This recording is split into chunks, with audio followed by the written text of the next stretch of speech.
On this episode of the Star Trek Universe podcast, we are talking about the Star Trek Discovery Season 2 Trailer 3, if that makes any sense, and a whole bunch of your feedback right after this.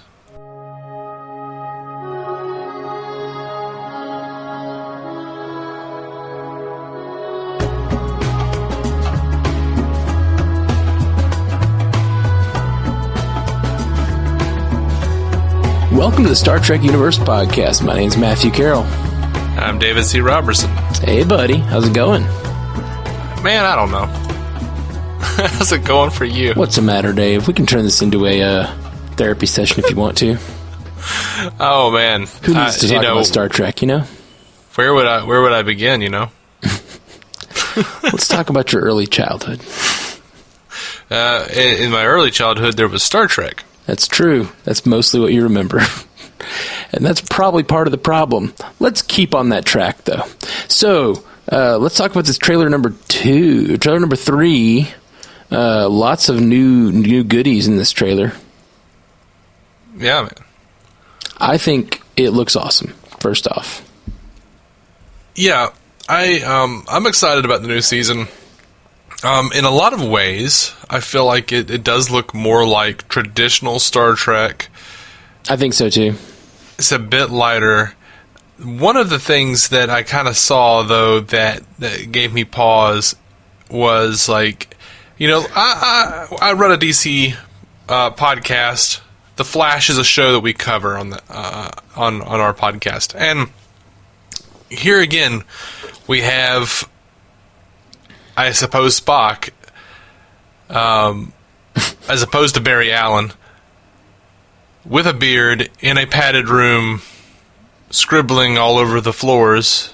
Barry Allen did it on the walls. Right.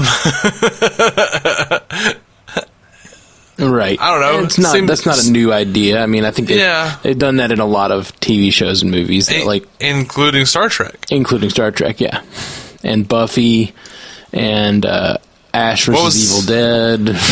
What was that line from DS9? People who are well don't write on walls. Yeah, something like that. We actually wrote it on our wall in our apartment. That's right, we did. In Sharpie. That's right. I don't think the listeners know that. Like, they know that I used to live with Jason, but they don't know that I used to live with you. Oh yeah, we lived together for a while. But before you even moved in, me and a few other friends, and I came home one day and wrote in Sharpie on our walls.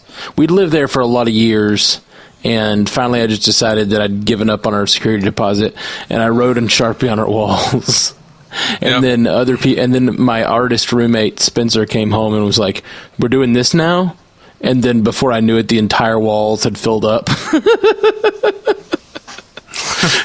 And yes, I think you came over and wrote that Star Trek quote, "People who are healthy don't write on walls." No, I don't think I did. You did that. Oh, really? That's funny. I drew a giant Malcolm Reynolds from Firefly. Yes, you did that as well. Anyway, you moved in a year or two later, and we continued to just write on the walls all the time. We had people signing our door. Yeah. And then eventually, when I did move out, not thinking I'd get the security deposit back, but just trying to be a good... try not to get charged probably even more, I did paint the walls, and it was very difficult. Sharpie does not cover up easy. Yeah. It took a whole lot of primer to get those walls looking normal. Mm-hmm. Oddly, most of the black covered up pretty easy, which is mostly what we wrote in. There were a few things where people had written in pink, and I don't know what it is with pink, but it just bleeds through no matter how many layers of primer you use. Pink Sharpie does not come off the walls. That's real weird. Yeah, it was, because it seems like it's the lightest of the colors, and it would paint over really easy. Something about just the bright neon of it. I just did it over and over and over, and there was a spot where Spencer had written on the walls. It just bled through every layer I added. Mm-hmm. So, anyway, that's a little piece of our history, guys. Yeah.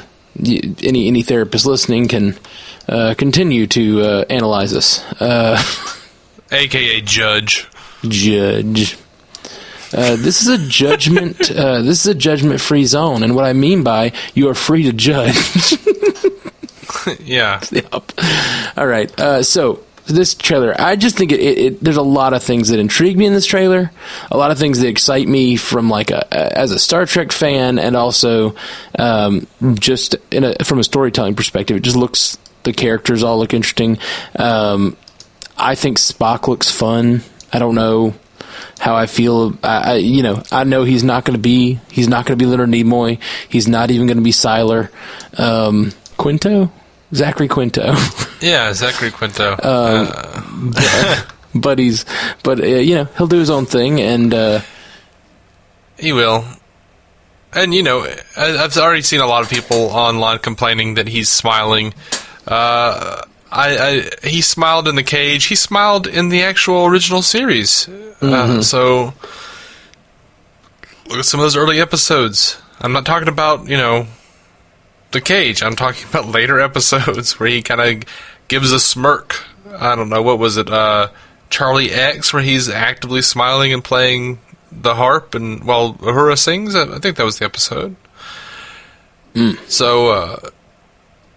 Yeah, he smiles from time to time. And let us not forget that in the cage, just scant years before this is supposed to happen in the timeline, he's, actively yelling, "The women!"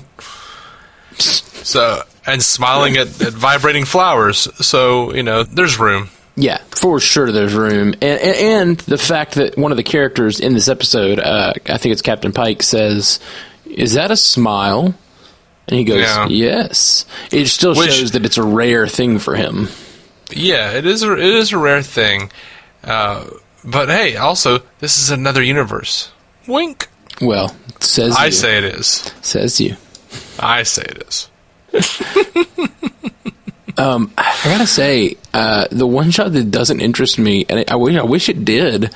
I think maybe it's because we're rewatching Discovery right now, and even though it's only the first half of the first season, I'm just kind of done with the Klingons. Like, I don't really care that much about I guess probably because it feels like they've been doing it for 40 years or whatever. Yeah. Or 50 years. I just kind of want to. I kind of want to get to more interesting stories, which they are a small part of the trailer. But when they showed up fighting, I didn't realize how disinterested I was in the Klingons until they showed them fighting, and I was like, oh, we're going to do more of that. Did you notice that it looks like Ash Tyler is there? Yes, I did notice that. Which he departed at the end of last season, so it'll be really interesting to see why he's back. And L'Rell has her hair. Oh, I didn't notice that. And they are both fighting Klingons that do not have hair, which means those Klingons that don't have hair still believe it's a time of war. Oh, do they shave their head at times of war? Is that yeah? What that's what the producers said. Like, right now in the history of the Klingons, they shave their head in a time of war, and which might be kind of an interesting way of a revisionist way of looking at Star Trek VI. You look at General Chang, who was played by Christopher Plummer, and he had shaved his head, maybe he was just bald, but he did have like a rat tail. But yeah, that would be interesting to look at through that perspective. So, but yeah. I don't know. It gives them a reason to look a little different. I mean, they look very different anyway, especially the noses. But if you gave them hair, you could start to see them kind of looking closer, much closer. I would even go much closer. They still have some differences in their face that would still be not explained, but closer. How do you shave those heads? They're so bumpy.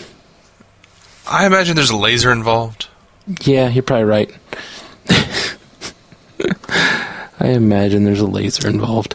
All right, what else do we want to talk about? Any other parts of this trailer that really interest you? I mean, Section 31 being checked. Absolutely, Section 31. And you can see, I don't know what's going to happen. You see Michael Burnham and Georgiou fighting in the hall.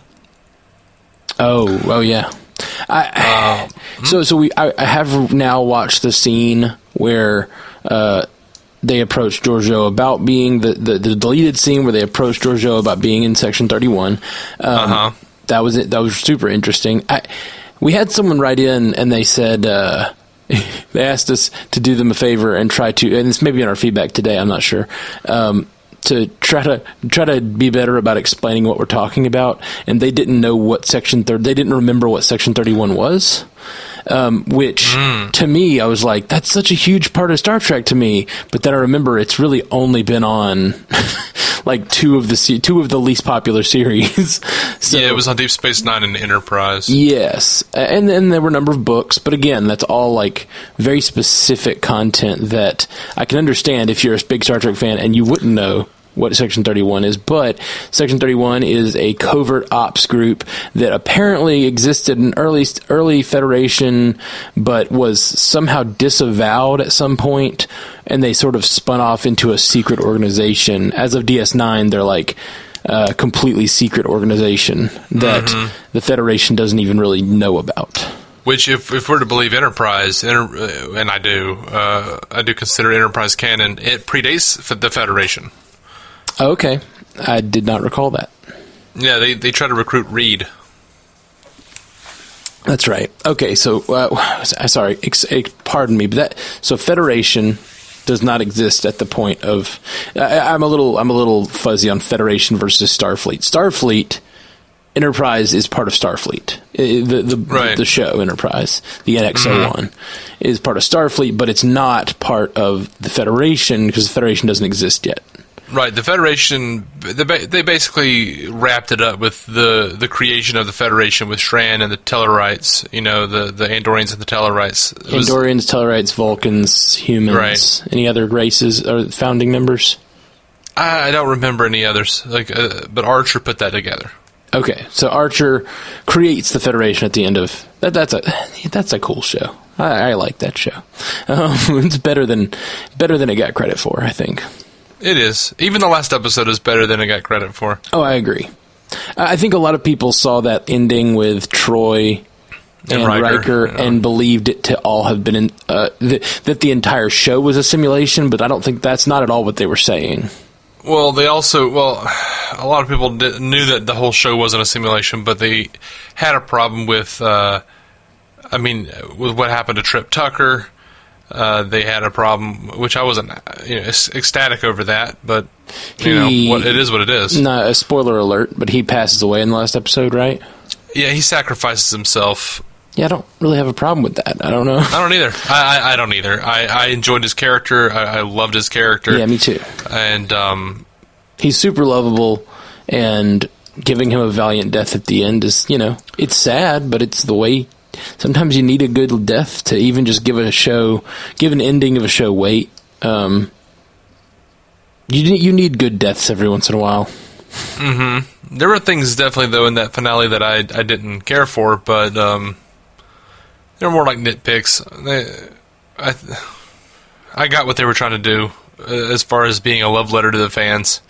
I don't know. I wasn't mad at it too much. I was just like, all right. So many people are angry about that show in general. But I'm perplexed over Spock doing the Vulcan nerve pinch to this doctor. Why are you perplexed? In the asylum. I don't know. I just want to know why. I just think what situation. This show has to have an action sequence every few minutes. I mean, I guess not really, but we're rewatching it. Discovery Season 1 right now. If you guys have been following the cast, you've been hearing our takes on these episodes, and I am noticing that for them, they do a lot of things to just throw an action sequence in here and there that don't have weight. Like, correct me if I'm wrong, and it's very possible that I am. Have they done the trope more than once this season where they've started a scene and it's ended up being a simulation? Or is that what just happened once and it just really bothered me? I only remember that happening once. It just seems like they're always doing something with action that doesn't end up having stakes at all. But then again, they open. We just finished watching one that we're going to have a cast on in a couple weeks that'll drop. But they did finally have a scene where I don't know, the stakes are high at points, and every once in a while something matters, and really, and that does, I guess that's better than just constant you know what? action sequences. What's that? You're right. There was two. Yeah, it seemed like there were more than one. There was one where Lorca and Tyler are running around in a simulation fighting Klingons. That's right. And then there's on the bridge. One on the bridge, yeah. Where they're fighting Klingons. And it's just like you're in the middle of a war. You could make me feel like you're in the middle of a war by having actual battles. And you're already doing all the CGI for it. It just kind of feels like... it made me feel like that when they opened this most recent episode, which we're going to cast about today, so that's why it's on my brain. They open one episode and they're actually in a battle, and it made me be like, are they actually in a battle? Like the whole time I was questioning. I didn't question it. I was fine with it. It doesn't bother me at all. Yeah, I just would rather them not have a need. If an episode doesn't call for an action sequence, you don't have to have one. Like that's right. That's my point of view on it. And then I feel like that breeds them doing these sort of fake simulation things, trying to almost fake you out into believing you're in a battle just so you can have an action sequence. And I don't think that's important. I would argue that every Star Trek has done that. And sometimes you have to break up monotony of just sitting around on the bridge all day. I mean, sure, you can't just do like original series, like because you can claim the original series is slow. Right. That's the thing. You don't have to. You can either engineer a plot that has action and things are actually happening, or you can make those slow moments interesting through character development. There's a lot of ways to do things without having fake action scenes. I mean, I don't even mind agree. A fake action scene every once in a while. It's not a huge problem. It's kind of an issue when we're on episode 7 and they've done it twice. They've like opened 2 episodes that way. It just feels like they're trying to be like flash, flash, bang, bang, look over here, explosion. It just feels like more Michael Bayification of Star Trek. To be fair, I don't think they opened the show when they were fighting with the Klingon simulation, like on the bridge. With the. I think they did. That was the second. That was Tyler's second episode. It was his opening scene of his. It was how they opened that episode. I'm pretty certain. Yeah, I don't remember that. The other one exactly. wasn't the first thing that happened because Burnham is. It's the second thing that happened because Burnham is talking to Saru, and then they open the doors to the bridge, and they're in the middle of a battle. And the reason that the thing that calls it out as not real is the fact that like I feel like if you were on the ship and they're in the middle of a battle, you would have known. Mm-hmm. And they're just having a conversation on the turbo lift, and then the doors open, and they're in the middle of a battle. Anyway, this is all for Discovery talk, and we'll do that later. My point is, I just don't feel like we always need to have action sequences if they don't have stakes. To me, action sequences without stakes don't matter, and they bore me. Yeah. I'd much rather them sit on the bridge and have an interesting discussion than just fight meaningless holograms or whatever. To be fair, a lot of times they bore me when they do have stakes. So right, and I just think without stakes, I they can go on too long. They can, but I think if they have stakes and there's a reason, and you can build a narrative into the action sequences, like that's what they're for. Like that's when they're interesting. Normally, I'm bored by action sequences until you prove to me that they had stakes. Like, if someone I care about dies, I'm like, oh shit, and I'll go back and watch that action sequence and like feel it. But because I've been trained by too much CW.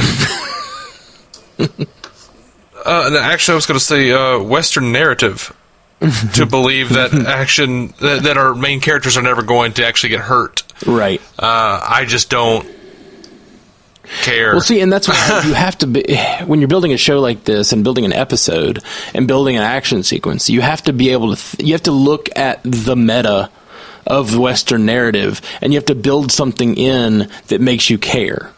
And that's why these scenes don't matter to me. I know that Lorca and Ash Tyler are not going to die in an opening sequence against a bunch of Klingons. Mm-hmm. Even if it were real, they're not going to die.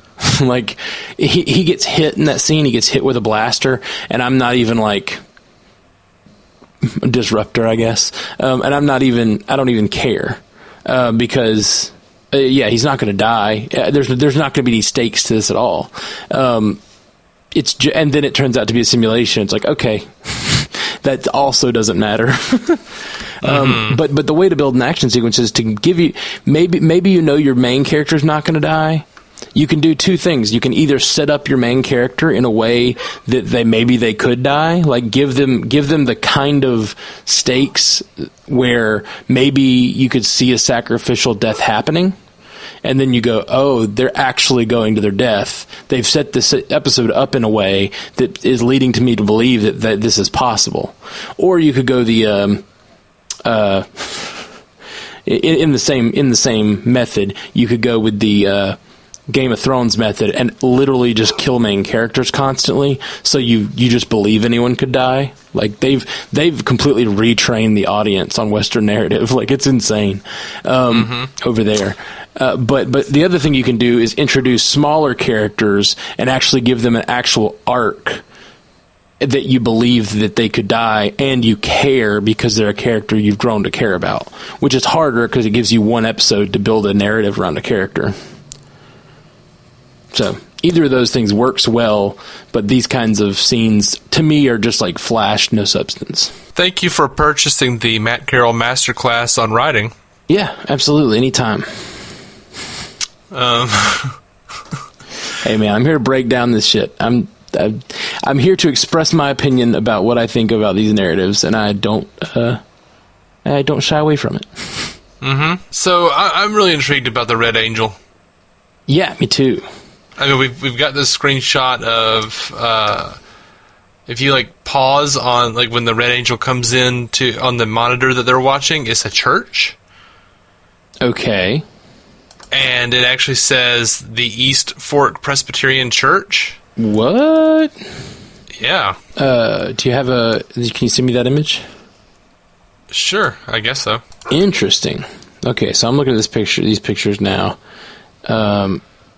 Yeah, so there's like soldiers. It looks like modern day, like current day soldiers in like a current day church.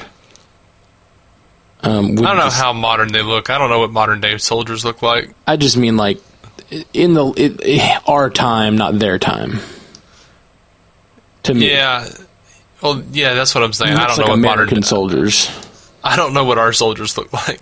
I mean, I don't know exactly, but that looks like sometime in the last century, not 300 years in the future or whatever. Mm-hmm. At first, I saw that shot in the trailer, but it was so fast. I just thought it was like Federation soldiers of some sort. Right. But that looks like, especially given that it's got that church in it, makes me think more like it's like closer to today instead of. It might. I mean, it does say Federation Archive and archive data on the screen. Okay. Cool.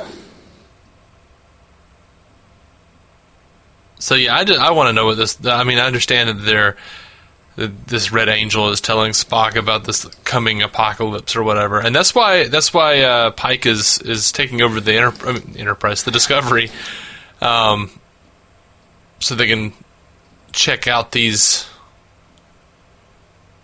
red bursts or whatever they are. Right. We've got these red bursts, and also it looks there's a shot of all of them surrounding what looks like a shuttlecraft. And to me, that medical symbol looks so much like the Red Angel. Interesting. Yeah, right. And they're all standing around it with their phasers out, like they have tracked something down. So, well, that scene though in the trailer, that's Georgia, yeah, wasn't it? It is. It's interesting that she's on a medical transport too, for one thing. Mm-hmm. Well, she's Section 31, man. She can be in anything. Got to be covert. Truth. Truth. There's also this Alpha 5 looking motherfucker. What? Yeah.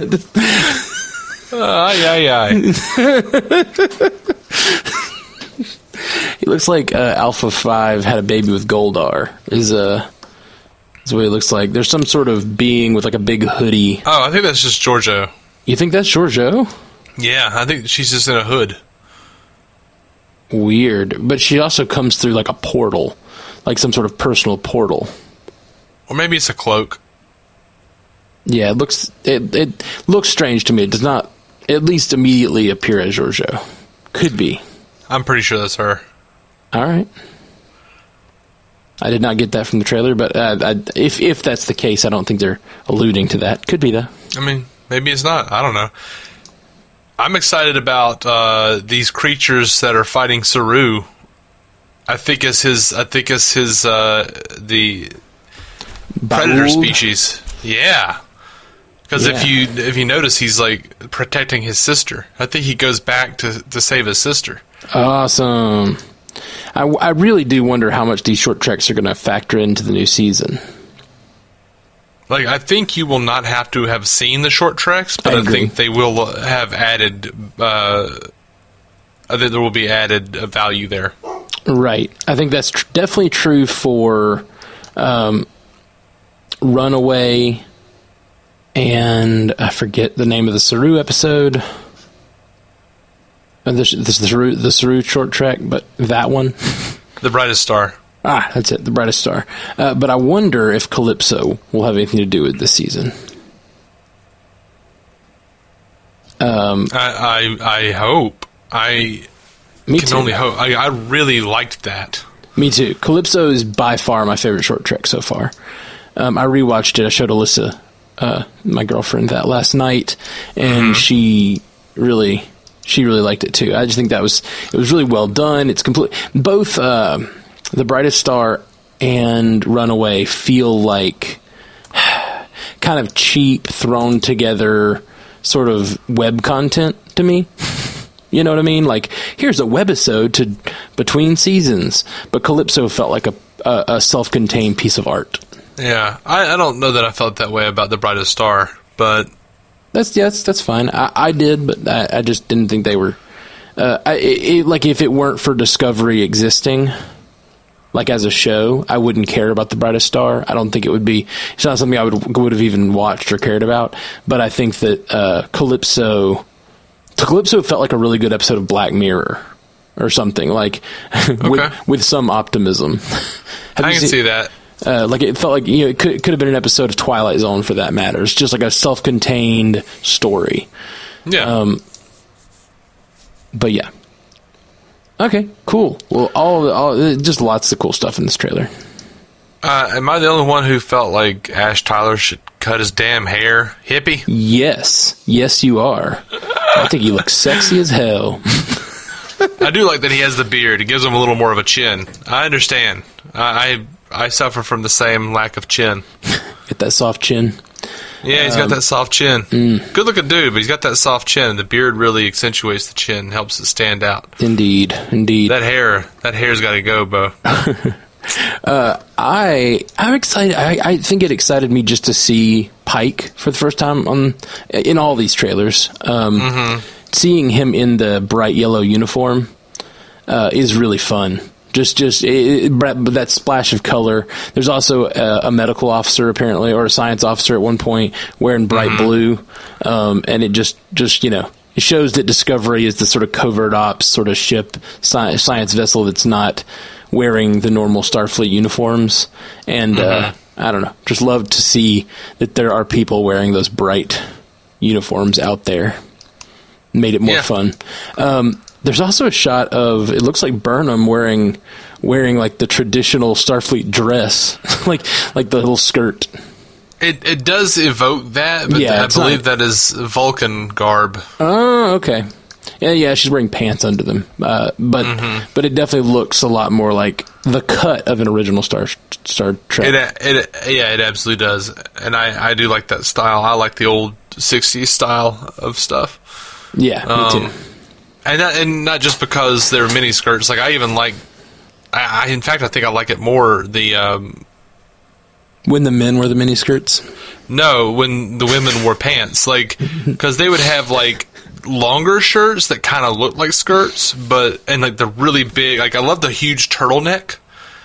I love that style, but like they would still be wearing pants. Like that was like and a lot of people don't remember that, but that they kind of like. in the pilots, the women wore pants. Right. And then progressed towards mini skirts. Yeah. Obviously, there's the temptation to put some skin on the screen. Star Trek has fallen for that many a time, or has done that many a time. Since the beginning, I might add. Oh, so. Yeah. Since the beginning and all throughout. I feel like, well, DS9 did not show much skin. It had a few moments. Had a few moments. Lita was a walking cleavage, man. Sure, but she's a Dabo girl. Like, at least it made sense with her character. You know what I mean? Like, that matters to me. Like, if you're like the head officer on a vessel and you're showing that much cleavage, it's one thing. But if you're like a Dabo girl, like, that's a little different. You know? Why, man? What's wrong with them expressing themselves as they want? I mean, clearly there are other officers who are lady officers who are wearing pants. And if you go to Next Generation, clearly there are men wearing skirts. Yes, there are. It doesn't matter what sex you are. There's a sort of professionalism in dress, and there is a certain time to flaunt your sexuality, and generally it's not in a professional setting. I will agree with that statement, but I think it depends on what kind of captain you are. If you're a kind of captain like Kirk, you're going to say, "Hey, do what you got to do." If you're kind of captain like Jellicoe, you're going to be telling Troy, "Don't wear your pajamas on the bridge. You're going to wear a proper Starfleet uniform." You know? Indeed. I think it depends. And if you're like a captain like Pike, you just say, "I'm not used to having women on the bridge, period." Yeah. I don't know what the hell that's about. Yeah, I'd love to see him say something like that on Discovery. I would not. I would. I'd think it would be great. Let's just leave that not canon. So there's also a shot in the trailer of some sort of being that appears to be materializing, almost like a symbiote, or... Yeah, the little rock that's inside of the container that Tilly has, and then like Stamets is trying to like suck it off of her with some sort of energy beam. Is that what you're talking about? No, I'm talking about like Saru. I guess it's the being that you were saying probably is the Baul. Yeah, that's what I was talking about with the Baul. Okay, and it could be the Baul, and yeah, it does. Lee has a sister there. That looks like it could be an interesting episode. Mm-hmm. Cool. All right, well, that's about all I got to say about this trailer. Any other points you want to make about the trailer? I am loving that Stamets is still running about with Tilly, and they're doing stuff.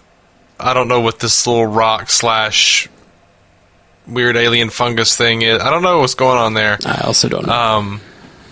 I think everything just looks really cool. They're running around in this asteroid field.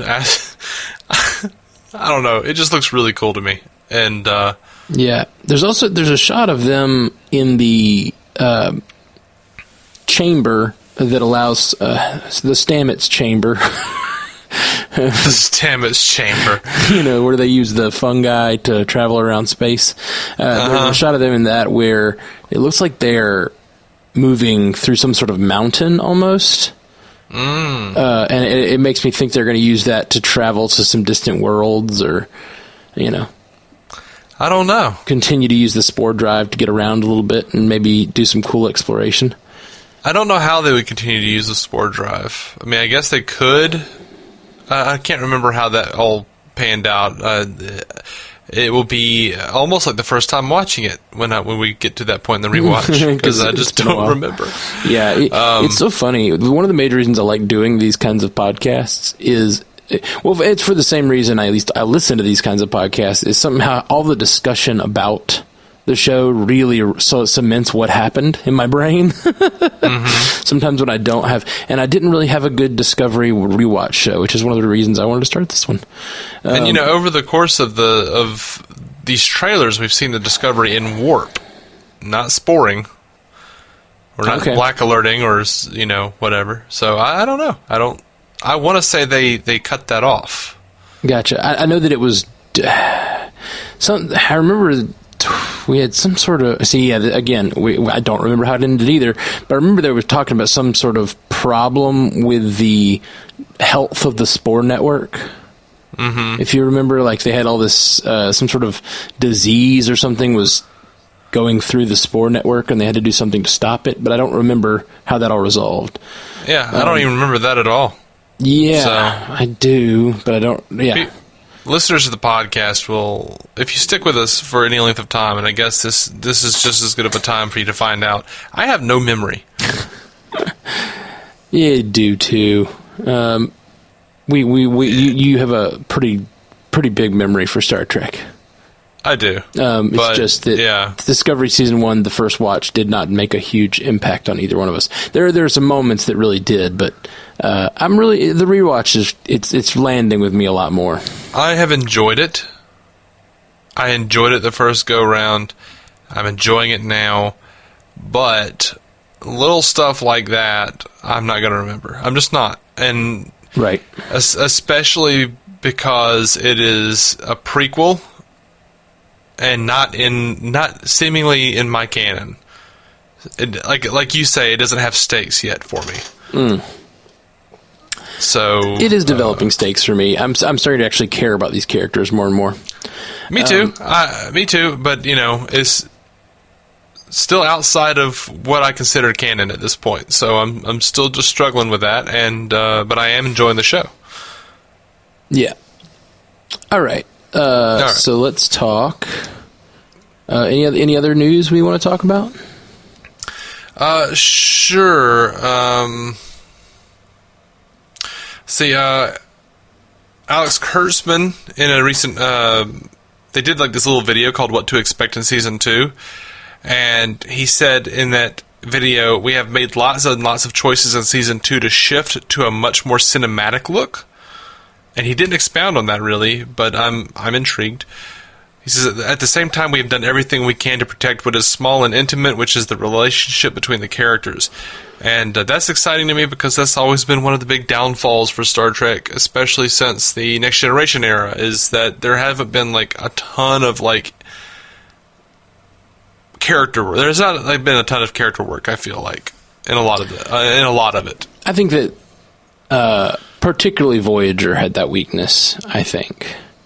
Yeah, and Next Generation had a problem with character development. It had very interesting characters, but a problem with a limited character development. I think that Enterprise and DS9 did it pretty well. I agree. But again, the least popular of those shows. Our favorites. Yeah. Probably. Well, I mean, TNG again. I love TNG, and I think it has great characters, but just the development of those characters was a weakness. Yeah, the Next Generation was basically, Star Trek Law and Order. Yeah, it's like, and it's deliberately so. It's not like they didn't know they were going for that. It's not like it was a flaw with it at the time. It's just TV has now moved to a serialized place, and that old episodic model doesn't really work anymore. And I love the fact that I can just throw on any old episode of TNG and just have a lot of fun watching it. I love that too. It makes it really hard to rewatch, though, for me. Because I don't have there's nothing driving me through the story. There's nothing going like, oh, I need to know how this, resolves. It's always an hour. It's always like a little bite-sized thing that resolves and the crew is back to normal. Very rarely are there any real stakes to anything. Yeah. So they released a new Discovery synopsis and a poster. The poster's gorgeous. I'd put it on my wall. It looks like almost like a classic movie poster. It does. It looks awesome. But yeah, after answering a distress signal from the USS Enterprise, Season 2 of Star Trek Discovery finds the crew of the Discovery joining forces with Captain Christopher Pike on a new mission to investigate 7 mysterious red signals and the appearance of an unknown being called the Red Angel. While the crew must work together to unravel their meaning and origin, Michael Burnham is forced to face her past with the return of her estranged brother Spock. So not a lot of, I wouldn't even say that there's anything new here. Like, everything we've just read is stuff we already knew. Right. It's just reworded. So a little bit. I feel like the Red Angel is going to be the big thing, at least for this first half season. Yeah. And I don't know how much you've been reading or whatnot, but like, what's your theories on Red Angel? Who do we think Red Angel is? Oh, I don't know, man. I don't have an actual theory. If it was, My hope would be Cisco, but it's not going to be Captain Cisco. Oh, that would be so great. Oh man, you just sold me on that. As I said in this trailer, that medical symbol looks a lot like it to me, and it makes me think maybe that has something to do with right with some of it, but that doesn't. But what that means to me is help. It means it's someone coming to help. I think the Red Angel is probably a good guy, and because it has apparently appeared over time, because we have a video from it appearing apparently in a close to nowadays in some sort of war scenario. I have a feeling it's some sort of guardian angel type situation, which to me seems to elicit a possible time traveler. I don't know. Didn't Spock say that like the angel warns of an oncoming apocalypse, that someone's trying to destroy all sentient life in the galaxy? Yeah, well, that's what he says that it is warning of. Yeah. I don't know that to me that. I think he's and this is me not remembering the trailer super well, but he says something about it always foretells a great death, like lots of death or something like that, which to me seems like maybe. Oh man, the Red Angel is Doctor Who. The Red Angel is the walking personification of Saru's ganglia. Right. Yeah. Well, my point is, I think it's if I had to guess right now, I think it's a time traveler of some sort who is, it's Samuel Beckett is what it is. You know what? I would love it if it was a time traveler come to set the timeline right. It very well could be. It could be that this is a, just like in the Kelvin timeline was our timeline shifted, maybe this is the timeline that we get shifted from. Yeah. That could be interesting. The Red Angel is J.J. Abrams. Red Angel, destroyer of worlds. Yeah. I don't know. That's my just off the cuff, off the hip theory is that it's possible we have a time traveler on our hands. Maybe so, man. Maybe so. Yeah, maybe so. I'm excited to see what it is, though. It just reminds me a lot of kind of old school Star Trek. Like, this is not the best example of Star Trek, but it reminds me a little bit of like a Star Trek 5. Or something like that, where you have like a sort of mythical, and a lot of the original series where there's sort of a mythical creature, some sort of something like in Star Trek 5, they're going to find God. They're like looking for God. Look, it's like, say what you will about Star Trek 5. I don't think it's a great movie. Sure, but the premise is fun, and it is the most like an original series episode. Yeah, no, and that's what I'm getting at, is that I think that this reminds me of that in a good way. Like, this reminds me of that sort of fun, there's a Red Angel out there. We don't know what that is, but we're going to have to go find out, and it's going to end up being something scientific, something somewhere between scientific and spiritual, and we're going to have to try to like resolve that within our characters. Got to resolve that within themselves. Like, I love that kind of stuff. And it's not going to be an episode; it's going to be a chunk of the season at least. Exactly. I dig that. It's the kind of serialized story you're telling I love. But you know what? On the rewatch of Discovery, they've done a really good job of balancing serialized and episodic. Because I agree. Every episode I watch, I get a really good, fulfilling story, a good character arc, but it all drives the story forward. Mm-hmm. I'm loving it. All right. Last bit of news: CBS All Access did confirm that that Discovery gets an extra episode. Okay, how many episodes does that mean? 14. Are they all going to run in a straight order, or are they going to do like 7 and 7? I don't know. Okay. I haven't seen that. Cool. Maybe I'm just not paying attention. Just curious. A lot of shows do the half order, then another half order. But if they did it last year. Yeah, they did. But if they're talking about Picard or Lower Decks coming out in 2019. Which one are we hearing? Well, we're talking about Picard coming out in late 2019, so they could really do either one. That's true. I was just thinking if they're gonna have more things. Eventually, I have a feeling they'll run it all in one consecutive run. And they'll move on to another show. I seriously doubt we'll see Lower Decks we'll probably see Lower Decks sometime mid. They haven't said it, but I would say mid 2020. Yeah, I think you're right. Just from when the announcements of those happened. It takes a long time to write. Takes even longer time to animate. Mm-hmm. They have to send it off. Who knows where they're sending it off to? Yeah, for sure. It'll be a while. For sure. So we got some feedback, right? We absolutely do. That is, I think, the bulk of the episode. Oh, no. I thought we were winding down. Yeah, we're on page 2 of 6, buddy. Well, feedback probably isn't going to take nearly the discussion time. Well, I don't know. Maybe. Who knows? We had a feedback episode recently where we had like 3 pieces of feedback and we talked for like 2 hours. We're just here to provide you guys with more content. Right. All right. So we got a new email from we got several feedbacks from Randy Christopher, and he writes. Thank you, Casey. Hello again, Matt and Matthew and David. Thank you for the feedback episode. It was super fun to see the importance of Spock in the episode title, and really cool to listen to you both mull over the points I made in the feedback. That was a blast to listen to. I especially enjoyed your response to the photo. He was dressed up as Khan. Yeah, I remember. Badass photo. Absolutely. He says, there aren't a lot of Khan cosplayers out there. The best ones are usually women. I think it has to do with the chest. But I liked hearing your feedback on that.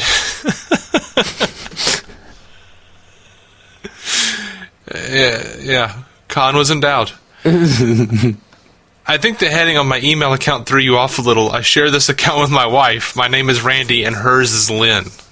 I'm sorry, man. Got it. Sorry about that. Never thought about that. Makes sense that it would be confusing.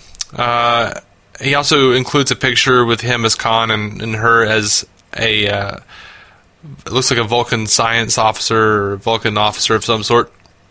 That's awesome. Maybe even Savick. I don't know. As you can see, I talked her into sharing my insanity. Looking forward to more content. I have not seen the short treks yet, but I've listened to your cast regarding them. I plan on seeing them in the near future. Keep up the great work. I am planning on going to iTunes to give you a 5-star right after I hit send. Thanks again. Then on iTunes, we got a 5-star review that said, I can't believe how good it is. By Khan! This is a fascinating adventure into our love of Trek. Your hosts share their insights and observations into Trek, both new and old. I sincerely hope that this new enterprise lasts long and prospers. Thanks for all of those Trek puns. He continues in an email to us. I may be too late with this for the upcoming feedback show. You're not. But I thought I would give it a go anyway. I have been rewatching the original series in anticipation of you guys doing the same at some point down the road. I am about halfway through Season 3, and it occurs to me that many of the episodes are more appealing to me now as an adult than back when I first started watching. While episodes like Balance of Terror, Arena, The Corbomite Maneuver are still my favorites, I have a new appreciation for episodes which I previously did not like as much originally. The one that comes to mind is Plato's Stepchildren. And remembering it, I thought of it as an episode where they made the cast look foolish, and it was a little embarrassing. But this time through, looking at it through the lens of an older person's perspective, I had a much more visceral reaction to it. I was legitimately angry at Parman for his arrogance, and I really felt compassion for Alexander. I actually did a fist pump and yelled out, yeah, when Alexander got to dress down his oppressors after Kirk and Spock overcame them. The message of let that be your last battlefield was powerful this time around, and I liked the empath a lot more this time too. But Spock's brain is still painful to watch, even though Nimoy brought as much dignity as only he could. Enough said. I'm still enjoying the cast. Thanks for all your efforts. Please keep up the good work. So that was our last bit from Randy. Thanks, Randy. Tell me a little about Plato's Stepchildren. That's when he spent the bulk of that talking about. Do you remember that episode well? I would like to go back and watch it because it has been several years years since I saw Plato's Stepchildren.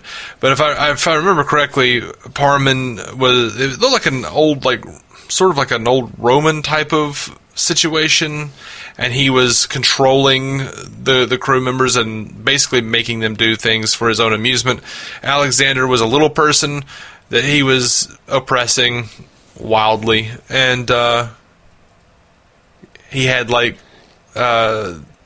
Alexander riding on the back of Spock, and they were all dancing and doing different things, and he was just, it is a very like silly episode, but once you get past that initial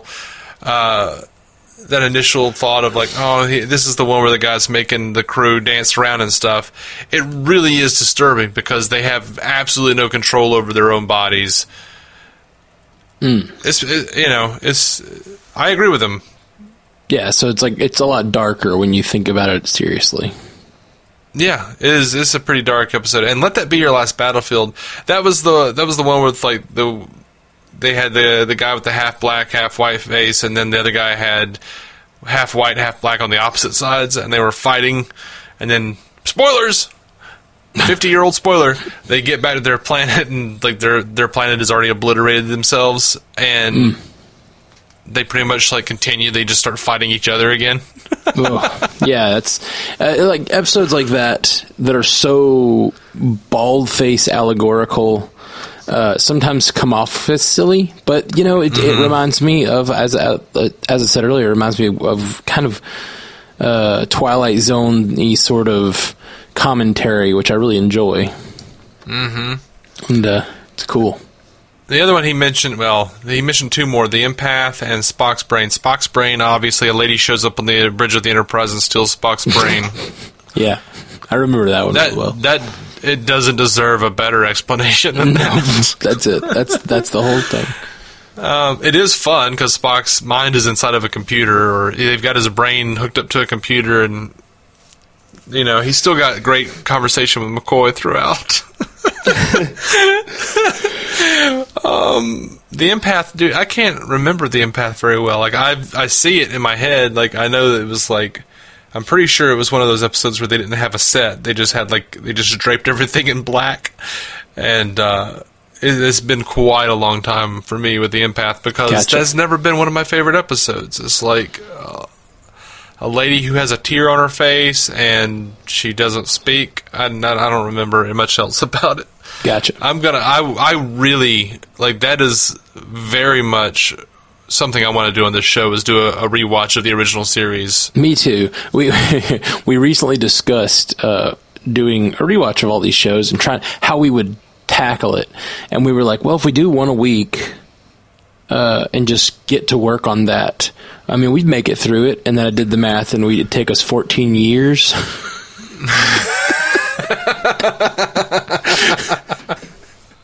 And that's presuming nothing else comes out, and we can make one a week every week of a classic Trek. And we struggle hard enough to make one a week of like the stuff that's currently coming out. So I don't know that we can do one a week of doing every episode of Star Trek would be it's going to be a daunting task, and we'll be in our 50s by the time we get there. I'm all right with that. Me too. I'm not going anywhere. I'm not going anywhere. Well, I hope. I'm not planning on going anywhere, is what I said. Yeah.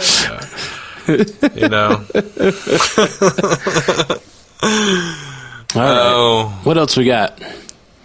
All right. So we've got a review from Stitcher, but it's from Anonymous, so I don't know what to tell you about that. It says, best Star Trek podcast. They're only 5 episodes in, and already they're the best Star Trek podcast I've heard. Matt and Dave don't pander to specific politics, love or hate things blindly, or talk down to each other when they disagree. I disagree. Hey, you saying I talk down to you, or are you vehemently saying that you talk down to me? I am not saying either. I'm just saying maybe both. I'm just saying at the very least, we have the capacity to. Sure. I just think that's a very nice thing to say. And you're like, I disagree. Yeah. The fact that we can disagree well is a good thing. Right, maybe so. And maybe we do, maybe we don't. I don't know. Yeah. Well, thank you, Anonymous Stitcher. There's some more of it. Go ahead. Yeah. He says they're funny and have good insight into what makes Star Trek work and what doesn't. You can tell they've been watching the franchise and talking about it for 30 years, as they claim. Give it a shot. Oh, man. Thank you. That's a super nice Stitcher. Like, it's not only a nice Stitcher comment with lots of kind things said, but I really do take it as a huge compliment that he finds that we don't pander to either side politically or hate things blindly, and that we can talk out disagreements, or just straight up disagree and not act hateful about it. Like those are three very big compliments. I really appreciate that. I mean, yeah, that's fine. I was just happy he thought. I'm just happy they thought we were funny. I love how like different our motivations are. Like I'm like, man, those are three like rhetorical things that I really care about doing in a discussion about things I care about. Is these very deep. And he's like, I'm just glad someone thinks we're funny. It's great. That's absolutely true. Those other things are great. I'm happy with that. It's appropriately listed, like in a good order. You know what I mean? Right. Like you did a good job, whoever you are. you wrote the important things first. But just know, to me, funny is the only thing I read. That's what I carry with me every day. That's what you're looking for. Anonymous on Stitcher thought I was funny. Yeah, that sticks with you. Hey, listen, we got some feedback from Bethany Johnson. Who's that? Yeah, that's my wife. Who's that? Why are you talking to me like I'm a dog now? Who's that? Who's that? See, I don't talk down to you when we disagree. I talk down to you for no reason at all.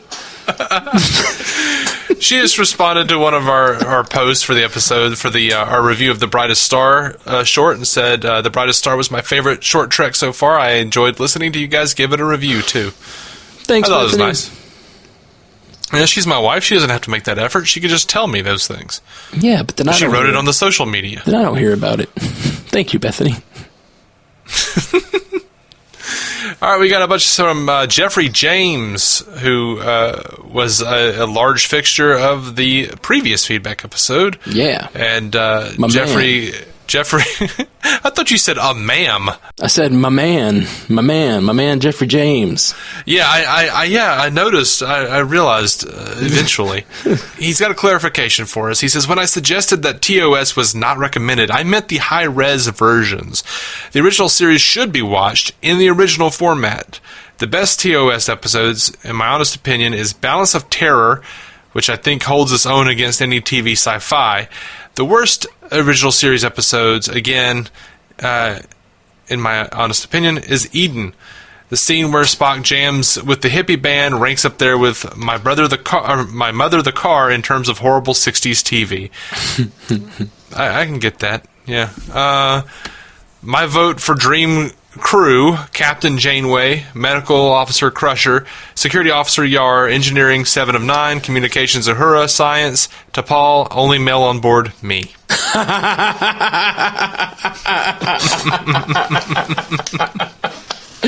Oh, I thought Geoffrey was going to go with this like super enlightened crew choice. Right. Very, very, very, very matriarchal of him. Right. And then he just went with the straight up I don't even know. Not really chauvinistic, but just like childish joke almost. I love it. Thank you, Geoffrey. That was unexpected. And the thing was, I felt bad on my crew that there weren't more women. Right. And I couldn't remove certain people to put on women that I liked less. The thing about Matt is he just can't get used to the idea of a woman being on the bridge. Yeah, I'm a real Captain Pike in that way. Really. Oh, you're a real Pike. You Pike-ass motherfucker. All right. That was really good. That was really good, Jeffrey James. Yeah. By the way, Balance of Terror, I do enjoy that episode, but what bothers me about that episode and makes me not think it's the best in a lot of ways is the fact that they're all whispering. They're all whispering during this battle, like they're like it's an old submarine movie or something. Like the enemy will hear us through. It's just nonsense. I understand I know when the show came out. I know they didn't know things. It's still ridiculous. It bothers the hell out of me. Interesting. I think actually, like years ago, you and I were watching that episode together, and you like looked at me and said, "Why are they whispering? They're in space." And I'm like, "I know, man. I don't know." Yeah, I don't know. I don't remember the episode well. I need to rewatch all of these. I've been trying, and again, it's just so episodic that I find it hard to be. I'm not driven to the next episode. You know, There's some shows that, man, TV today is so good at it. It's so good at like driving me to watch the next episode. Even I've been watching Adam Ruins Everything, which is should be the most episodic show ever. He's literally just takes a different topic and tears it down every week. Yeah. But they started doing this thing around the end of season 1 where every episode leads into the next one. Like the end of the episode, someone brings something up and he goes, "Oh, well, that's not true. All right, it's time to ruin that one." And then he like picks the next topic and tells you what it's going to be before the episode ends. So when I'm watching it like on Netflix, I just can't stop. I just keep going. That's brilliant. They know what they're doing. It's awful. You know, those HGTV shows?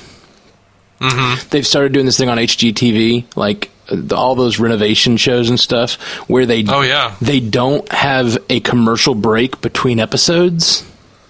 Yeah.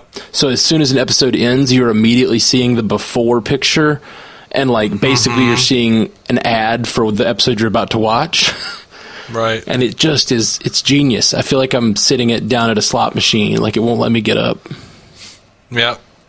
Yep, those Scott brothers have dominated a fair portion of my life that way. Are those the Property Brothers? And those are absolutely the Property Brothers. I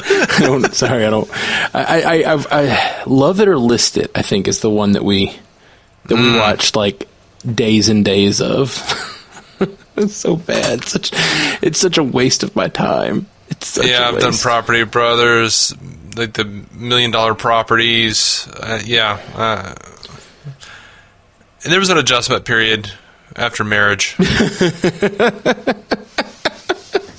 Such a class. What do you explain? What you mean? Adjustment period of like, I'm married now. I now have to sit and watch a lot of HGTV. Well, okay. There was a period where like before marriage where like we would be on a trip or something together, and we would like it would just be on, and we would watch it for a small amount of time, or like 12 episodes or something, like terrible, hours, but like, but some like terrible, but like, hey, this is what's happening this day and this day only amount of time. Then we went on our honeymoon, and the Wi-Fi was broken. And we essentially wound up watching HGTV for like an entire week, every day. That sounds like one hot honeymoon, man. And then, like, and I was sick. I was super sick. So, gross. Yeah, it was rough. That's no fun. Then we come upon our actual, like, married life together. And as we're moving into our house, she introduces me to Big Brother, which is fantastically entertaining. And now you've been addicted to that. Also, they've got like live streams all the time and stuff, right? Oh yeah, like I will put on the live streams while I'm doing other things for like the podcast and stuff. Like I'm listening to like one-on-ones in the head of household room, or she'll like earlier on in our marriage, which we haven't been married a year yet, but she would put on like more Property Brothers or something in the background, and I would just get roped in. And so it just there was a bit of a separation period where I had to like pull myself away from Property Brothers. And thankfully, I think she like got off of that. Now she's under That 70s Show, and it's hard for me not to watch that because I enjoy that show too. Yeah, the thing that gets me, the thing that like seriously messes me up is when I find a mobile game I really like. Oh, okay. Because what I'll do is I'll put on a show like that, like Adam Ruins Everything, or I try to pick shows I really do enjoy, but I'll still like binge them for days at a time. And but it has to be something that I can just kind of listen to and not really watch. But if I find that perfect balance of something like Adam Ruins Everything where I can really just listen to it, and then a mobile game that keeps my brain like actively solving problems, then I will sit there and I'll do it. And the problem is I'll be in the middle of a level on the game and I'm really I'm like, my brain is stuck on this problem I'm trying to solve. And then the next episode will start. Yeah. And then I'll finish that level, but the episode is still going. And so I'll be like, I'll just finish this episode, but then I'll start another level, and it'll just be like a feedback loop. And the only time I ever get to stop is when both stop at the same time, which never happens. Yeah. Yeah. And I will sit there and just like be in this feedback loop of just till the end of this level. Just till the end of this episode. Just till the end of this level. Just till the end of this episode. And like I'll just keep doing it for like 3 hours, and I'll waste my morning. Yeah. Which I don't, it's not my wife's fault. You know what I mean? Like, she watches entertaining shows that I normally wouldn't watch. The problem is I'm weak-willed. Like, I'm very used to, like, I've mostly always had a roommate and just kind of kept to myself and been content to watch television, my TV shows in a back room somewhere on my computer or something. Right. Or on a small TV. She's lived alone for a really long time and just watches everything in the living room. So, like, I'll go out to get a drink or something, and before I know it, like, I'm just like, oh, I'm going to take a real quick break to go get a drink. And then, like, the next thing I know, it's, like, been 3 hours, and I've watched, like, 15 episodes of a thing. Yeah. It's not how math works, but still. So it's just, it's one of those things. It's just me trying to get acclimated to, like, living with someone. Who doesn't watch things in their room. Yeah. Or in their office or whatever. Yeah, just and big problem is for me being someone who I don't know if I mentioned this on this cast or not, but I'm a musician for a living. And so basically I gig 9 or 12 hours a week. Like, that's it. The other, like, all the other progress that I make as a musician, recording, writing, booking, all that stuff has to happen on my own time, and so I really have to be self-disciplined to get anything done, and I'm not that self-disciplined. Yeah. So these kinds of games and or shows that really keep me locked in, I will waste tons of time. Anyway, we have burned a whole lot of time talking about reality TV and such. Let's get these last couple of feedbacks in. Yeah. Geoffrey James sent us a different message. Says, I'm liking the cast, even though it gets a bit deep for me. I think this is the one you mentioned. Says, I never watched anything other than the original series, The Next Generation, and a few episodes of Deep Space Nine. Oh, Geoffrey, man, you got to go back and watch all of DS9. DS9's the shit. He says, and a looping clip of 7 of 9, but that's a whole other story.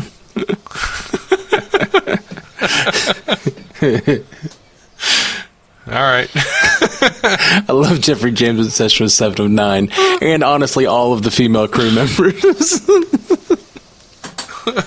Got 2 words, Jadzia Dax. Oh, yeah. It's not, buddy. And honestly, well, is that a spoiler? Esri as well. Jadzia and Esri. And Lita. Are real cute. I highly recommend DS9. And as we mentioned, Dabo Girls.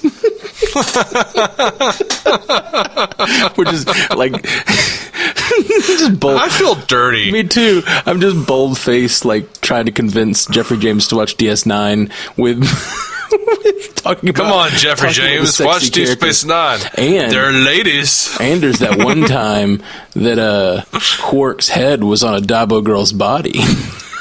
I think it was a holographic lady, but yeah. Sorry. Okay. What else does Geoffrey James have to say? He says, anyway, I thought I'd put in my 2 cents about the AI debate. Unfortunately, I have at my command about $2 worth of information about it, but don't really have the time to lay it all out. So I'll just give you the bottom line. AI is mostly hype. While it performs better than human intelligence in situations that have bounded, closed rules like poker or chess, it has failed in every environment that has open rules. While there have been incremental improvements in pattern recognition and self-learning, there's been nothing even vaguely similar to the singularity, a conscious machine. I've been watching the hype since the early 80s, and the big breakthrough is always 20 years in the future. I could explain in detail, but I'll leave you with this thought. It's likely that every neuron in your brain is a quantum computer. That makes your brain, by itself, infinitely more complex than all of the digital computers in the world combined. And I say, yes, Geoffrey James, but as you will recall, Scotty did say, the more you overthink the plumbing, the easier it is to stop up the drain. He gives us a selection of his recent writings on the subject. I did read these. They are more intelligent than I am able to really comprehend well. Geoffrey James is a business writer as well as apparently a science writer, or like writing up some of the science of. I didn't even realize that. So that's really cool. Yeah. It's just so outside of my my wheelhouse, but I'll provide the links in our show notes if any of our listeners would like to know what Geoffrey is talking about. It does appear that, yeah, it's just all hype. He makes some good points. Yeah, I think that I think that's true. I definitely think that we're nowhere close to the singularity. I do think that we are. This is a stupid statement, but we're closer than we've ever been. Well, sure. I mean, AI is getting better, and AI is an actual thing now. I think until recently, machine learning wasn't even really happening, and now it's like I think that there's a lot of machines are learning now, and the threshold for me isn't even necessarily the singularity, but it's for me, the big deal is when software gets to the point where it can write better software than itself. Mm-hmm. That's when it can give birth to a new generation that is better than itself. That is what is interesting to me, and when I think we will lose control completely. Yeah. I don't think we're there yet, but I don't see why we couldn't be in the next as fast as technology has moved in the last 10 years, 20 years. I don't see why we couldn't get there in the next 10 or 20. Not saying it's going to be dangerous or that we'll hit the singularity, but the fact that AI may outstrip our control. Yeah. He also sent us a link to his Borg War movie. Oh, did he? I didn't see that. I got about 5 minutes into it. I didn't have time to keep watching it. I wanted to. I thought it was going to be 20 minutes, and then it was an hour and a half. Oh, wow. And, I do all the DC things, and we've got crossovers, and I just haven't had time. And I'm so sorry, Geoffrey. I do want to watch this thing. I'm absolutely going to watch this thing. Yeah, it is.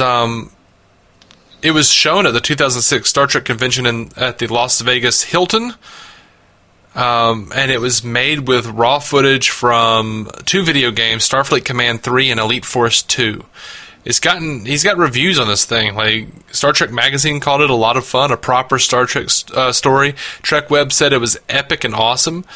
San Antonio Express News said absolutely amazing, and Business Week said a well-plotted and engaging story superior to the recent cinematic offering Star Trek Nemesis.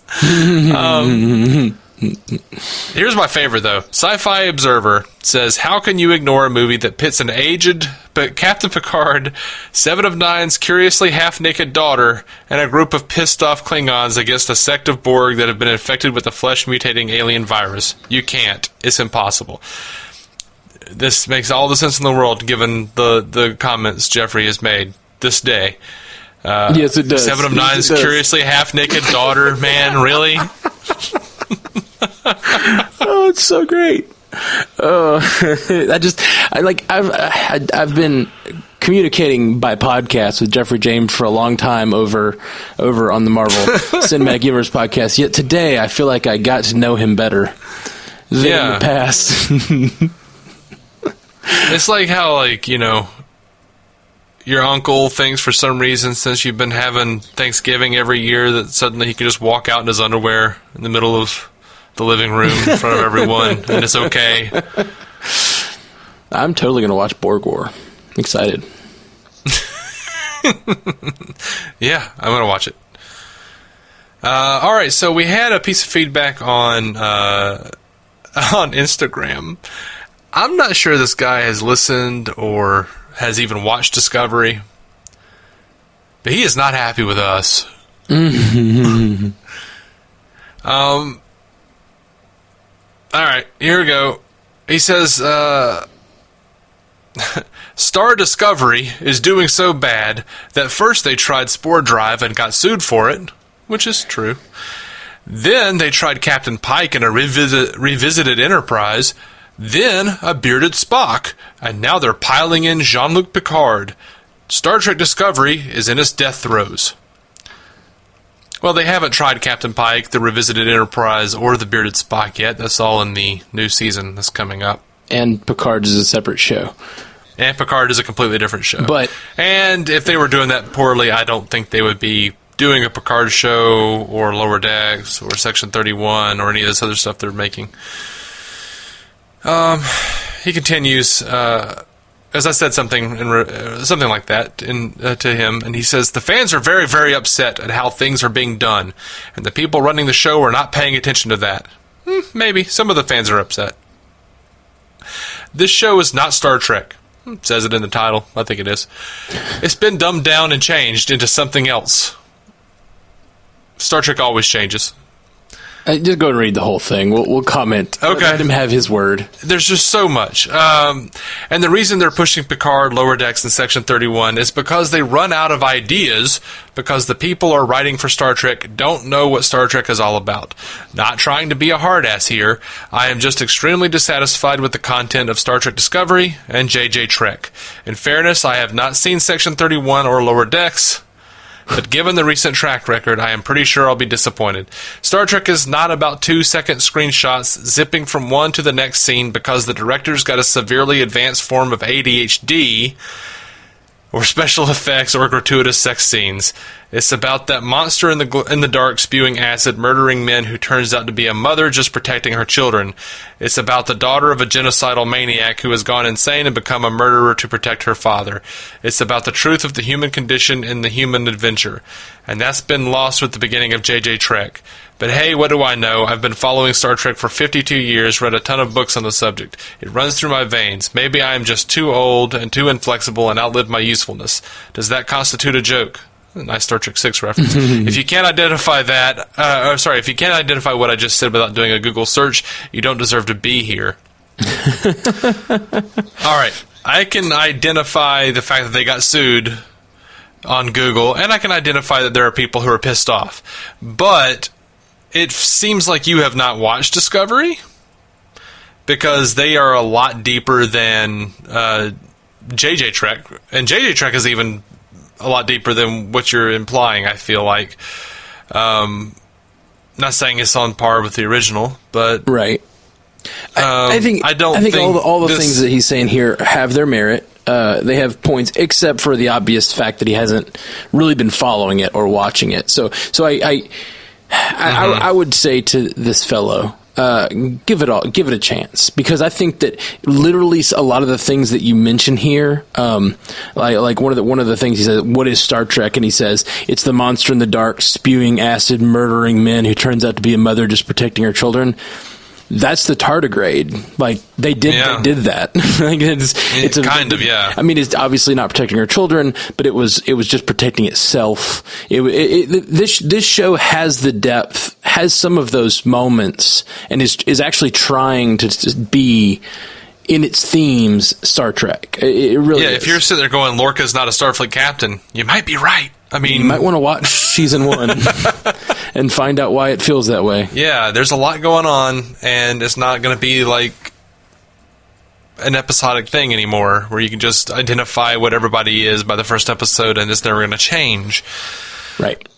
And that's not to say we can't call this show out when we feel like it's being too flashy for flashiness sake. Right. And sometimes it does that. And sometimes it does that, and the original series did that. I talked about it in this episode how little I liked the need for a action sequence every 10 minutes or whatever. I think that we don't need that. And when you do them, you hit me over the head with them. They bore me, and they just feel like you're trying to appeal to someone who isn't here for the kinds of things I'm here for. Which, maybe they're just trying to broaden who watches the show, and that's not such a bad thing. But it's okay to talk bad about the things in Star Trek we don't like. It's okay to even just say this isn't my Star Trek and I'm done. But at least give it a shot is all I would say. Watch this and watch it and listen to the analysis and try to figure out if this show is actually deeper than you realize it is just from the trailers you've seen or whatever. Yeah, and I do tend to take a lot of exception to statements like this show is not Star Trek, because Star Trek has been so many things over the years. Sure. So, Deep Space Nine, a lot of people said that wasn't Star Trek. A lot of people said the Next Generation was not Star Trek. You can't do more than the original cast, and that's obviously not true. And we don't particularly care for Voyager, but I consider that Star Trek as well. Yeah, I do not like Voyager at all, but it's still Star Trek. Yeah, it's Star Trek. It doesn't have to be what you want it to be. It can be. There's a subjectivity to all of this that you have to.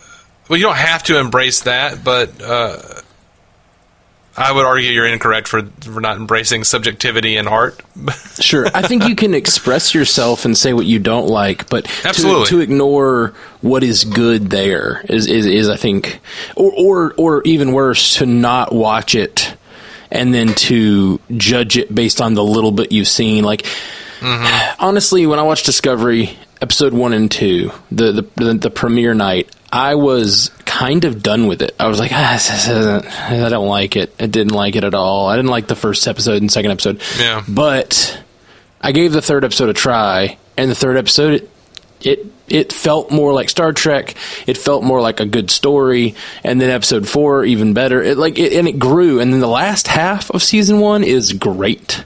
It's great Star Trek. I like the last half a whole lot. It reminds me of tons of the books that I've read in Star Trek. Some of the stuff that the Star Trek books get into that we never have time to do on screen.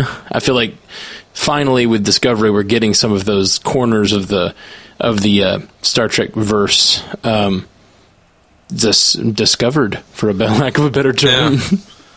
Look, man, Black Omni 27 on Instagram, dude, give it a shot.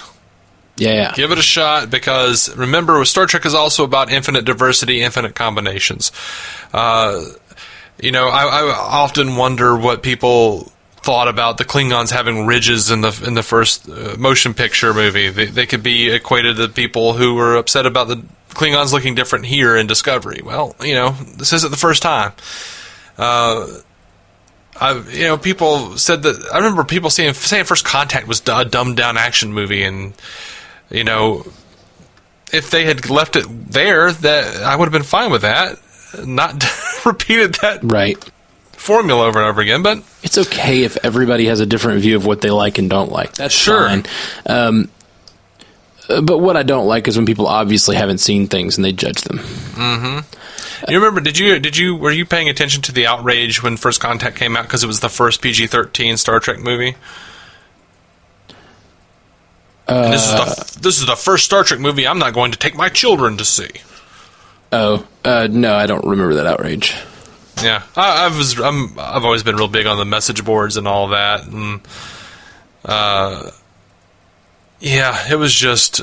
But if you look at that, and it's something you always tell me, if you look at that, you will see the loudest people are upset about this stuff. But most fans consider First Contact to be one of the best Star Trek movies. They really do. When you go onto the Star Trek pages on Facebook, most people are liking and loving Star Trek Discovery stuff, and there's a very, very small percentage of fans who have the little angry face. Right. And some of that is self-selection too, not to completely, not to support the haters, but some of that is people that are totally out, you know? Yeah, and that's fine. And that happens. That's the churn of fandom. Some people are going to be purist and like the original stuff. And, but you're also going to lose about as many people who are complaining that they're tired of it because it doesn't change. Nothing ever happens. Right. Well, see, that's the thing. It's like, I think that they are finding a balance between, I think Star Trek, more than most, because of the original series' extreme episodic nature, in many ways, the original series does feel almost like an anthology. Because there's so little difference, and even sometimes the characters, they establish the character even at the beginning of the episode. A lot of times they even will explain who Spock is, almost like, oh Spock, you just believe all in logic. It's like they have that conversation on the bridge constantly. We all know what Vulcans are. We don't need that every episode, but they give. But do you know what a Vulcanian is? But I think that because it started in that place, we're having a lot of people fighting the serialization of the show. And it's become more and more serialized. And now it's to the point where it has to grow into serialization, or it's not going to have any modern relevance. Yeah, and I really hate to break it to people who are still so angry about that, $7 a month charge, but that's the future of television. Like streaming services, that's where it's at. Networks are going to go away. Yeah, this will be the new cable. Absolutely, I agree with that. And I think that's true. The problem is, currently, there's no other reason to download CBS All Access. And we've had this discussion over and over. We absolutely have. Right now, there's just not another reason to download or subscribe to CBS All Access except for Star Trek. I disagree. If you're a Big Brother fan, I was going to say you watch Big Brother, but I feel like those Venn diagrams are pretty. Oh, see, no, there's another reason. Jordan Peele's new Twilight Zone. Okay, see that is interesting. I didn't know that was happening. Is that I don't even know about it. Please tell me. Tell me everything. Jordan Peele is doing the Twilight Zone on CBS All Access. See, now that to me is a Venn diagram that lines up almost perfectly with Star Trek. That is all you need to know. And if you have that coming out around the same time as the Picard series, then I feel like you're going to rope in a lot of original series Star Trek fans that might give a Picard series a chance. Maybe so. And that to me that starts to make CBS look like a home for sci-fi. Mm-hmm. Netflix has been a pretty great home for sci-fi too. There have been a lot of really good sci-fi shows. Have you watched any of Black Mirror yet? Oh yeah, I've watched the first couple seasons at least. Okay. I need to get back to it. Black Mirror has been great. It's fantastic. It's wonderful. It loses the optimism of Star Trek, which I don't mind if Star Trek has some negatives in it, but I do generally enjoy an optimistic show. That's why I love Doctor Who too. Now I really want Doctor Who to be the Red Angel. Now that I mentioned that. Which version? Capaldi or Whittaker or who? I haven't seen any of Whittaker yet. It'd have to be Tennant. If Tennant showed up on the bridge of the Discovery, I would be like, as much as I don't want that, because I feel like it would be too silly. Oh, you know what I just thought about? I would be in, man. What did you think about? I don't want the Red Angel to be the Doctor. I want him to be Wesley Crusher. After having traveled around with the Traveler. Right, he's traveling with the Traveler, and he's now able to go through space-time. I wouldn't hate that. I think it would be real risky. It's like it would be way less risky than Cisco. I disagree. Because I think most people just don't care about Cisco. Whereas bringing in Wesley Crusher would be like the equivalent of Star Wars bringing in Jar Jar Binks as the Like, Wesley Crusher is the Jar Jar Binks of our universe. Now, whether he should have been, whether he has that much negative actually going on, like, he's constantly maligned as a character. He is. He's unfairly maligned, I think. And I think that's true, but I think it's... one storyline I've always wanted to see fleshed out. Well, that to me, a better place for that would probably be the Picard series. Maybe. Just because you've already got a relationship there, and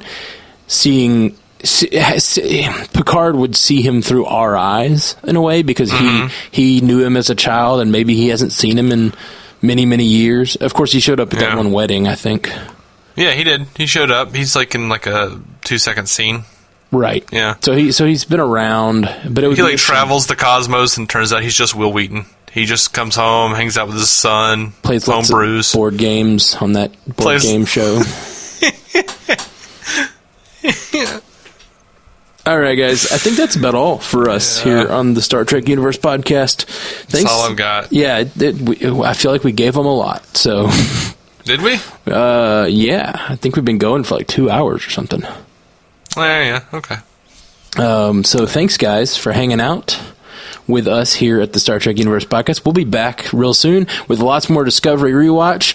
We're on a countdown to the Discovery Season 2, so if you haven't watched it, you have time. Just get CBLS All Access, and you'll have time to watch it before the big day. We're also reviewing the short treks as they come out. Yes. So we're here doing all kinds of stuff. So if you're not subscribed yet, subscribe. Give us a good review. Tell your friends, all that good stuff. We're really trying to expose people. It's a brand new podcast, so we're really it's brand new. There are not a lot of listeners yet. And we appreciate all of you guys who are sending in feedback and interacting, because it makes us feel not alone out here. Gets mighty lonely in the black. Space is fast. I'm so sorry. I just quoted William Shatner from like a 20-year-old Conan O'Brien interview. And I just quoted Kaylee, I think. Yeah. From Firefly. Wrong universe. All right, guys. Peace. Live long and prosper, y'all. To reach out to us, hit us up at StarTrekUcast.com, at Star Trek UCast on Twitter, Star Trek Universe Podcast on Instagram and Facebook. Just search for us there, or send us a message at StarTrekUcast@gmail.com. If you'd like to hear more from David C. Robertson, check out the DC On Screen podcast or maladjusted.tv. And if you want to hear more from Matthew Carroll, that's me, check out the Marvel Cinematic Universe podcast, or go listen to my music at MatthewCarrollmusic.com or anywhere you get music.